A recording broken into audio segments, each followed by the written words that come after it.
Hello बच्चों, let's read the question. Which of the following statements is correct. So बच्चों, हमें given है चार ऑप्शंस, इसमें से हमें बताना है correct answer.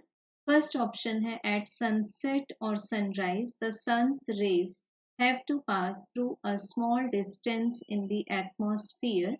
And second option is at sunset or sunrise, the sun's rays have to pass through a large distance in the atmosphere.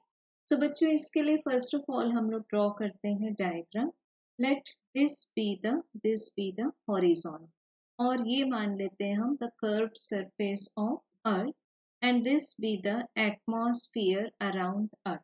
अब बच्चों, हम सनसेट या सनराइज के केस में मान लेते हैं कि सन नियर द हॉरिजॉन है, तो ये हम लोग पॉसिबल पोजीशंस बना लेते हैं सनसेट और सनराइज के केस में।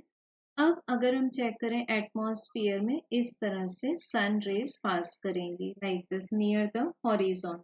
तो यहाँ पर हॉरिजॉन के पास है सन, तो सन को एटमॉस्फेयर का एक लार्जर पार्ट ट्रेवल करना पड़ेगा। It means larger distance travel करना पड़ेगा एटमॉस्फेयर में से।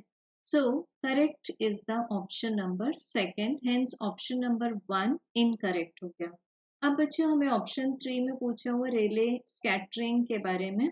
सो अकॉर्डिंग टू रेलेज लॉ, जो भी हमारे पास में इंटेंसिटी ऑफ स्कैटर्ड लाइट होगी, that will be mathematically inversely proportional to the fourth power of the wavelength.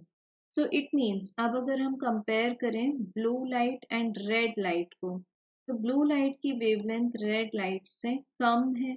So it means intensity of scattered blue light will be more than the intensity of scattered red light.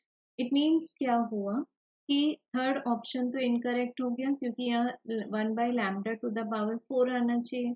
And option 4 में पूछा है most of the blue and other shorter wavelengths are not removed by scattering. So we can observe that अगर यहाँ पर wavelength कम है, जैसे blue and shorter wavelengths कम है, तो उनकी स्कैटरिंग लाइट की इंटेंसिटी ज़्यादा होगी, तो वो स्कैटर हो जाएंगे एंड रिमूव हो जाएंगे।